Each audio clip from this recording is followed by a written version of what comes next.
Hello YouTube, this is Morgan, Airspeed Prime here at my next Sword Art Online review. This one's going to be for Sword Art Online Girls Ops Volume 2. So yeah, as I said at the end of the last review for Part 1, 2 is very different than 1.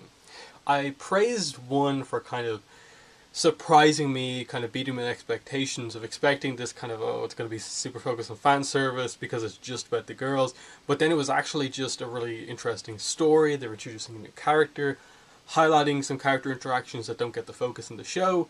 Really, really good, and again, very, very little fan service. And so I was just like, cool, Volume 2 must be great, continuing this story. They've got the introductions out of the way. We're probably going to continue with very little fan service.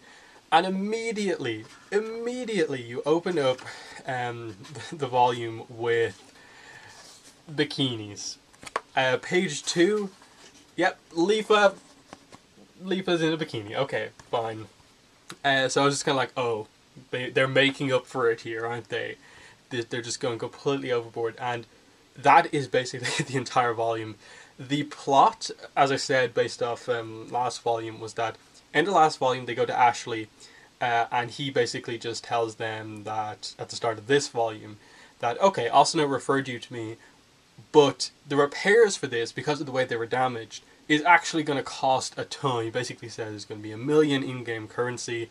They don't have that, but then he basically says, here's a way for you guys to earn that money. There's this swimsuit competition that you can enter. The prize is 1 million in-game currency. You win that competition, come back to me, you can, I'll repair your clothes for you. So that's why we have all of our characters in bikinis. That's why the story reason for all this fan service happening. And basically the gist of most of this volume is that there's no plot. It is just this swimsuit competition. It's like the first 3 or 4 chapters are literally just focused on Liz is leading the group in the way that she feels that they'll win the swimsuit competition, which is by focusing on sex appeal and just the part of the aim is that, like, they have to not just like model, they also have to like sell these noodles at the beach, so they kind of sell them while wearing bikinis and kind of like acting like very sexual towards the guys and stuff like that to try and draw attention to them, because the rules of the competition are just like that the characters who get the most focus in terms of people looking at them go up in the rankings, and then you qualify for the first round, you go into the second round, and you can, you know, progress. And that ends up not working. Like, even though they have like really attractive characters like Leafa, they've got the very kind of cute idol-like character of Silica. Lux is very attractive. Liz, his personality kind of primarily comes out. Even though they have all of this, they're still not up in the high rankings, and they're kind of wondering like, why, what's going on. And eventually, after most of the fan service is done, you know, they have a beach beach ball competition where, again, they emphasize all of the stuff you'd expect, jiggling basically. They basically look at the rules of the competition again and realize that no, the rules don't emphasize like anything about like needing to like act like this, to act sexually or anything like that. It basically, like it says, draw everyone's attention, be the hero of the beach. So they kind of focus their attention then on the idea of like, oh, it means drawing attention in terms of people looking up to you as a hero on the beach, and the actual attractive kind of modeling aspect of this competition is only very minor, in that it still is an aspect of it, but it's only small. And so they then encounter an NPC who kind of is complaining about, you know, like, I can't find my big sister. They basically follow her into this cave, and they realize that the root of the problem is this, yes, it's a tentacle monster who has captured her sister, who is another girl in a bikini. The tentacle monster is doing tentacly things to her, and our girls go in there, a fight breaks out. They, of course, don't change out of the bikinis. They stay in the bikinis. Leafa gets captured for a second. She has a moment with the tentacle monster. And, you know, they eventually come back. There is one notable, I suppose, plot moment of Lux. Lux, very specifically, is wearing a bikini, but she is wearing what do they call it again? It's at the back here, the translator notes. She's wearing a pareo, which is a kind of long skirt traditionally worn in Tahiti, and it's just this kind of thing that she wears to basically cover her legs. And she's very careful about never taking this off, but during the fight it gets ripped off. The idea being that she's trying to cover up what's left of the laughing coffin mark that's on her kind of leg. And there is a shot somewhere in the middle of the book where she kind of reflects on it, and you can see a little flashback shot of someone kind of carving it into her leg. But in general, what happens here is that she is the one who makes the big progress in the fight against this tentacle monster. Everyone else helps her, but she is the one who draws all of the attention. She's like, oh, the cook from the beach, look what she's doing. She's fighting off this monster and helping everyone. So what ends up happening is that Lux is the one who wins the competition. She becomes the swimsuit competition champion. She's the one who actually earns the money.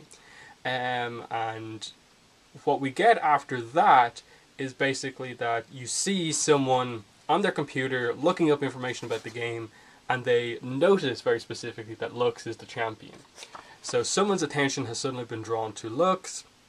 We then go into the final chapter, which basically focuses on the fact that they kind of skip 6 months ahead. They basically say 6 months after the swimsuit competition, the girls go to talk to Sakuya and Alicia Rue, the leader of the Cassifs and the Sylphs, and to basically just have kind of tea with them. And this is obviously Lux's first time meeting the two of the leaders.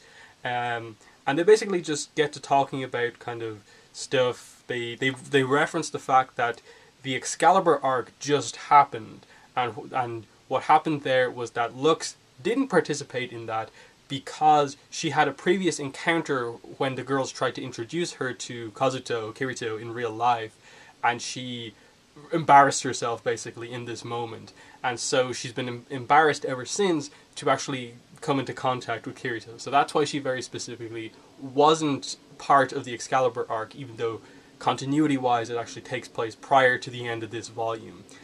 We meet Sinon, who's also there, and she basically says, thanks to me, I helped Kirito get the Excalibur sword. They do flash back to the moment where Lisbeth introduces Kirito to Lux, and she kind of freaks out because Kirito's her hero, of course, from the whole Kuro stuff from Volume 1.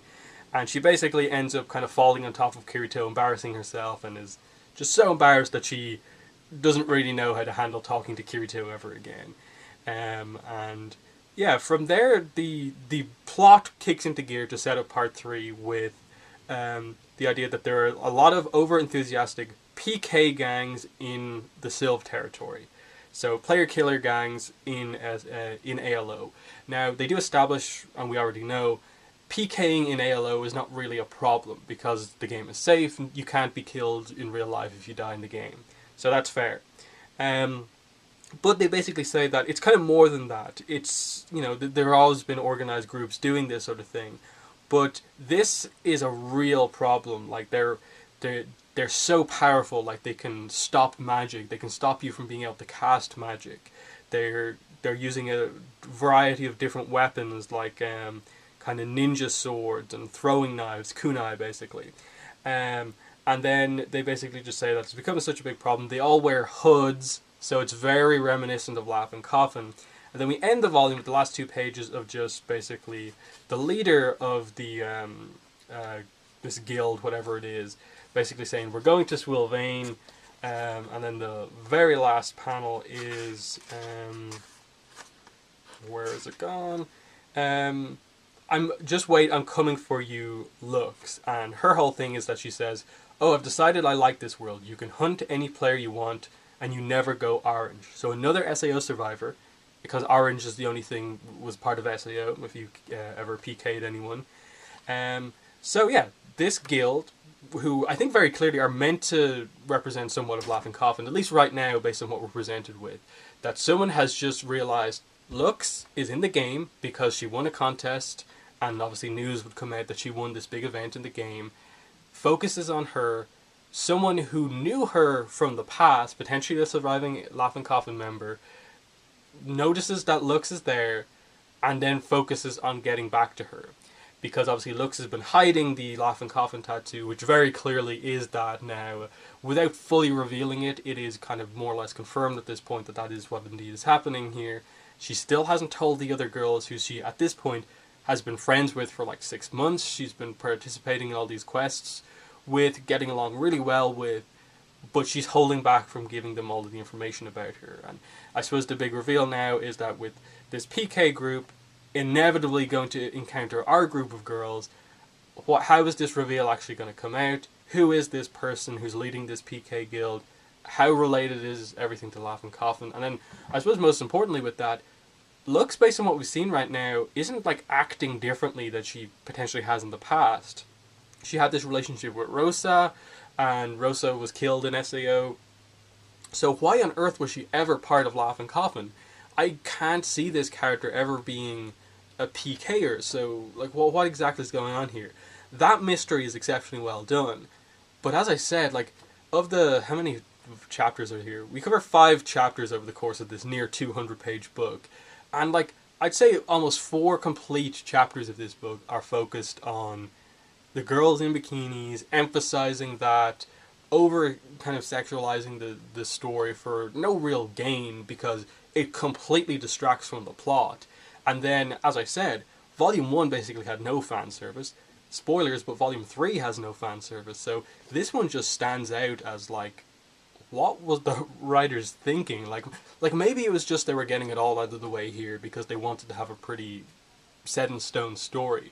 And I'll say about Part 3 before I do the review, that's a pretty serious book. Like, I'd almost say, like, that is required reading for anyone who's a SAO fan, because there's a lot of cool information there with very little fan service. That's like really plot focused, huge reveals about Lux. They flash back to SAO a lot. It's pretty big what happens in Volume 3. So it makes this kind of almost wasted volume, apart from a tiny bit of setup, not really all that worthwhile. Obviously we do get the kind of flashback to Ashley repairing their clothes, and he does it well. He repairs it, but he also upgrades their clothes as well, and gives Lux a set of kind of clothing very similar on level to everyone else's, because they're all fairly high level.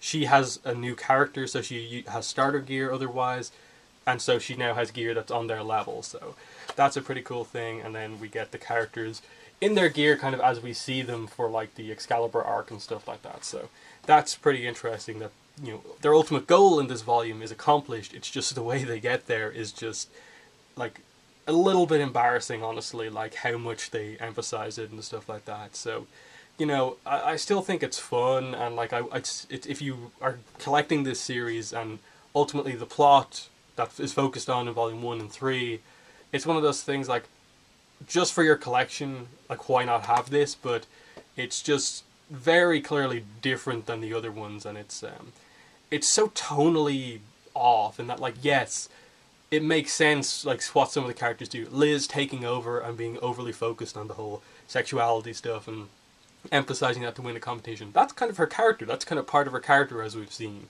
Sword Art Online Extra Edition, she's like that when they teach Suga to swim. And we see it in other places. She's the first one to jump in and tease people about romances and stuff like that. So that's kind of fitting within her character, but then they just emphasize all of this stuff to a huge degree. Like, there's the whole thing of, like, Silica always gets captured by the monsters, turned upside down, she always happens to be wearing a skirt, it falls down, and she gets embarrassed. They do that, like, 3 or 4 times in this volume. Whereas prior to that, it was just a fun little embarrassing thing that happened every so often. And then here, it's like the focus of her character 100%. That in this book, trying to emphasize the side characters a bit more, they emphasize the side character aspects of their characters too much, as opposed to, like, maybe get some in-depth character stuff about these characters out.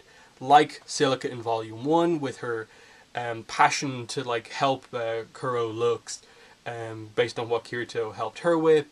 Here it's just kind of like Lisbeth has a kind of interesting moment because her swords and her blacksmithing skills come in pretty handy because she always keeps weaponry on her. Fine, but that's about it.